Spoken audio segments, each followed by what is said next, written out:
এবার মেট্রো লাইনের কাজে রাজ্য সরকারের বিরুদ্ধে অসহযোগিতার অভিযোগ তুলল মেট্রো কর্তৃপক্ষ।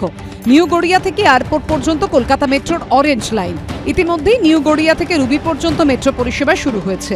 এবার লক্ষ্য রুবি থেকে বেলেঘাটা পর্যন্ত পরিষেবা চালু করা। বৃহস্পতি এবং শুক্রবার নিউ গড়িয়া থেকে বেলেঘাটা পর্যন্ত মেট্রো রেলের অরেঞ্জ লাইন পরিদর্শন করেন কমিশনার অফ রেলওয়ে সেফটি। দ্রুত কাজ শুরু করার নির্দেশ দেন তিনি। কলকাতা মেট্রো রেল কর্তৃপক্ষের দাবি, বেলেঘাটা মেট্রো স্টেশনে ক্রসওভার তৈরির জন্য পিলার তৈরি করতে হবে, সেখানেই সমস্যা।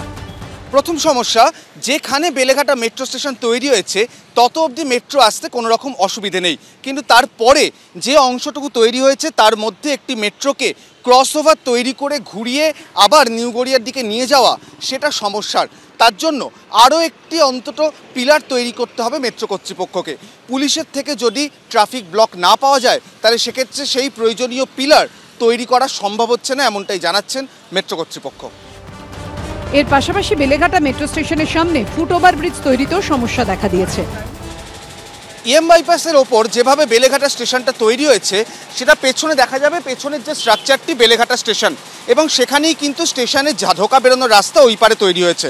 তার ফলে ইএম বাইপাস এতটা চওড়া রাস্তা, এপার থেকে যারা ওপারে যাবেন বা ওপার থেকে এপারে আসবেন তাদের জন্য ফুটব্রিজ তৈরি করা অত্যন্ত জরুরি, এবং সেই ফুটব্রিজ তৈরির কাজটাই কিন্তু থমকে আছে পুলিশের তরফ থেকে ট্রাফিক ব্লক না দেওয়ার কারণে, এমনটাই অভিযোগ জানাচ্ছেন মেট্রো কর্তৃপক্ষ, এবং এটাই এই প্রজেক্টের এই মুহূর্তে দ্বিতীয় সমস্যা। কলকাতা মেট্রো রেল কর্তৃপক্ষের দাবি, দ্রুত কাজ শেষ করতে হলে ইএম বাইপাসে যান চলাচল নিয়ন্ত্রণ করা প্রয়োজন, কিন্তু একাধিকবার কলকাতা পুলিশের ট্রাফিক বিভাগে চিঠি লিখেও কোনো সাড়া মেলেনি। রাজ্য সরকারের সদিচ্ছার অভাবেই নিউ গড়িয়া থেকে এয়ারপোর্ট পর্যন্ত মেট্রোর লাইন তৈরির কাজ সম্পূর্ণ করা যাচ্ছে না। আমাদের আরভিএনএল অথরিটি বারবার মিটিং করেছে, কলকাতা পুলিশের সঙ্গে চিঠিও দেওয়া হয়েছে, ব্লক পাওয়া যায়নি বলে আরভিএনএল তরফ থেকে জানানো হচ্ছে, যার ফলে 90 মিটার্সে যে এয়ার স্পেসটা যেখান থেকে ট্রেনটা ঘোরানো হবে সেটাও পাওয়া গেল না, এখনও পর্যন্ত পাওয়া যায়নি। আর ওই যেখান থেকে মানুষ ঢুকবে বেলেঘাটা স্টেশনে সেই রাস্তাটাও ক্লিয়ার হয়নি। পাল্টা লালবাজার সূত্রে দাবি, মেট্রোর তরফে যে অভিযোগ করা হচ্ছে তা একতরফা। কলকাতা ট্রাফিক পুলিশ যান নিয়ন্ত্রণ করতে চায় না এমনটা নয়।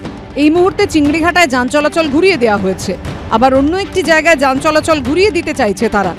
একসঙ্গে একাধিক জায়গায় এটা করলে বিমানবন্দরগামী যান চলাচল বিঘ্নিত হবে, তাই তাদের বলা হয়েছে আগে একটি জায়গায় যান চলাচল নিয়ন্ত্রণ করে কাজ সম্পন্ন হোক, তারপর অন্য জায়গায় আবার যান চলাচল নিয়ন্ত্রণ করার কথা। এর পাশাপাশি কলকাতা পুলিশ সূত্রে দাবি, বহু ক্ষেত্রে যে সময়ের জন্য মেট্রো কর্তৃপক্ষ যান চলাচল ঘুরিয়ে দিচ্ছে তার মধ্যে তারা কাজ শেষ করছে না। অভিযোগ, ইএম বাইপাসে কলকাতা ইন্টারন্যাশনাল স্কুলের সামনে 60 দিনের জন্য যান নিয়ন্ত্রণ চেয়েছিল মেট্রো, কিন্তু 150 দিন অতিরিক্ত সময় কেটে গেছে। এমন একটি গুরুত্বপূর্ণ জায়গায় কাজের জন্য যে অতিরিক্ত সময় লাগবে সে বিষয়ে পুলিশকে কিছু জানানোও হয়নি। লালবাজার সূত্রে দাবি, এই সব বিষয়ে কলকাতার পুলিশ কমিশনার বৈঠক ডাকলেও তাতে অংশ নেয়নি মেট্রো কর্তৃপক্ষ। তাদের মত, পুলিশের বিরুদ্ধে অসহযোগিতার কথা বলা হলেও আদতে মেট্রো কর্তৃপক্ষ, আরভিএনএল ও সাব কন্ট্রাক্টরদের নিজেদের মধ্যে বোঝাপড়ার অভাব রয়েছে, তার জন্যই সমস্যা হচ্ছে। রাজ্য সরকারের তো কোনো সহযোগিতা আমরা কোনো সময়ই পাইনি।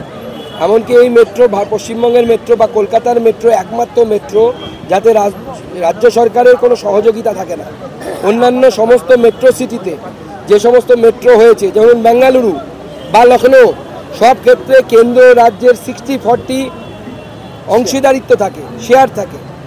কেন্দ্র 60 দিলে রাজ্য 40 দেয়, কোথাও উল্টোটাও আছে, রাজ্য 60 দিয়েছে, কেন্দ্র 40 আছে। পশ্চিমবঙ্গের কলকাতার মেট্রো হচ্ছে একমাত্র মেট্রো যার 100% কন্ট্রিবিউশন কেন্দ্র সরকারের। রেগুলার ওনারাদের সাথে আমাদের কথা হয়েছে, কয়েকশো কোটি টাকা আমরা ওই মেট্রো রেলের থেকে পেতাম, সেটা ছেড়ে দিয়েছি। তারপরে আমি সহযোগিতা করছি, কারণ আমি মনে প্রাণে চাই যে মেট্রো রেলটা তাড়াতাড়ি হয়ে যাক কাজটা, কারণ এই কাজগুলো তো মমতা বন্দ্যোপাধ্যায়ের সময়ে স্যাংশনড, এবং তার সময় তার উদ্যোগে এই কাজটা হয়েছিল। নিশ্চিতভাবে কলকাতার যাতায়াতের পক্ষে অত্যন্ত সুবিধার, তাই ওরা আমার কাছে সব ব্যাপারে টাকা নেয়, কিন্তু আমরা সব টাকা মিলি করে যে মানুষের সুবিধা হোক। তারপরে এই অভিযোগ কেন জানি না, কিন্তু ওনাদের যে এমআরসিএল বা অন্য যারা সংস্থা তাদের সাথে রেগুলার আমাদের অফিসার্সে মিটিং করে, সেরকম কিছু আমাকে জানাতে পারে। লালবাজার জানাচ্ছে যে তারা যান নিয়ন্ত্রণ করতে প্রস্তুত, সব রকম সহযোগিতাও করা হচ্ছে। অরিত্রিক ভট্টাচার্য, ময়ূর ঠাকুর চক্রবর্তী ও অনির্বাণ বিশ্বাসের রিপোর্ট, এবিপি আনন্দ।